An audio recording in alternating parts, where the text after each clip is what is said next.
ஏதாவது புதுசாக எந்த கட்சி தலைவராக இருந்தாலும் சரி, எந்த அமைப்பாக இருந்தாலும் சரி, எந்த பொதுநல தொண்டாக இருந்தாலும் சரி, ஒரு வேலை வாய்ப்பு நல்ல படித்தவங்களுக்கு வேலை கொடுங்க.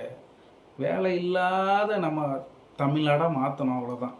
நான் வேறு எதையும் பற்றி பேசலை, நம்ம தமிழ்நாடை பற்றி தான் பேசுகிறேன். வேலையை பட்டதாரிகளாக வேலை இல்லாமல் கிடையாது, எல்லாருமே ஒரு வேலை செய்கிறாங்க. ஸ்டாண்டர்டான சம்பளம், அந்தந்த மாவட்டத்தில் அவங்களுக்கு வேலை முடிஞ்சு போச்சு. அவன் ஓகே நீங்கள் நல்லா பண்ணுறீங்களா, உங்களுக்கு ஓட்டு இந்தாங்க, உங்களுக்கு ஓட்டு. இது என்னென்னா எல்லாருக்கும் இந்த பொங்கலுக்கு இந்த போனஸு அந்த போனஸு 3000 எல்லாம் எங்கள் காசு தான்.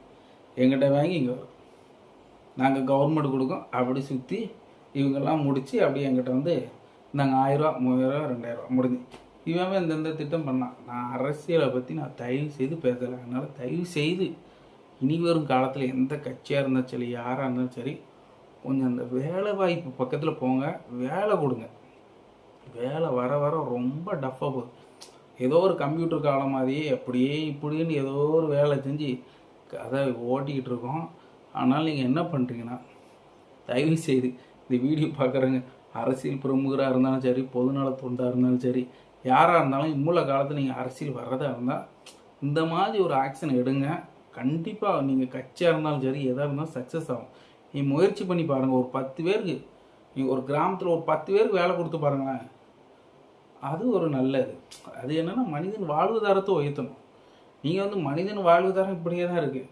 நீங்களாக போட்டு ஒரு சூழ்ச்சி பண்ணி ஒன்று பண்ணி முடிச்சு விட்றீங்க. எலெக்ஷன் வரும்போதில் முடிச்சு இதோட படம் முடிஞ்சுங்கிற மாதிரி முடிச்சு விடுங்க. தயவுசெய்து இந்த வீடியோ பார்த்தவரை யாராக இருந்தாலும் தயவுசெய்து இது வந்து கண்டிப்பாக பண்ணுங்கள்.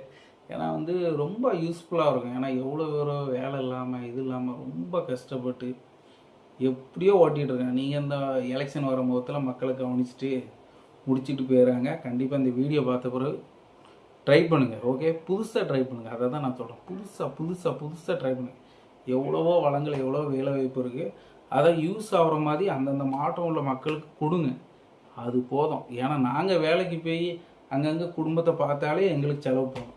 அங்கே கவர்மெண்ட்டை நம்பி பொங்கலுக்கு 3000 தருவாங்க, சரி அடுத்த வாட்டி 5000 தருவோம், போதும். அப்படி இருக்காண்டா. நீங்கள் எங்களை நல்லா பார்த்துக்கிட்டா நாங்கள் உங்களை கண்டிப்பாக நல்லா கவனிப்போம். நீங்கள் எங்கள் தேவைக்கு மட்டும் எங்களை கவனிச்சுட்டு மற்ற நேரம் டீலில் விட்டீங்கன்னு வச்சுக்கோங்களேன், இம்முள்ள ஜென்ரேஷனில் ரொம்ப கஷ்டம். அதனால் யாராக இருந்தாலும் சரி, ஓகே. இப்போ இருக்கிற முதல்வர் ஐயாவுக்கு ரொம்ப நன்றி. மாதம் இந்த காசு நல்ல எல்லா இது சலுகைகளும் அழகாக பண்ணுறீங்க. இனி வர்ற யார் முதல்வராக இருந்தாலும் அடுத்த வாட்டி வரும் கண்டிப்பாக இந்த வேலை வாய்ப்பை பற்றி பேசுங்க. ஏன்னா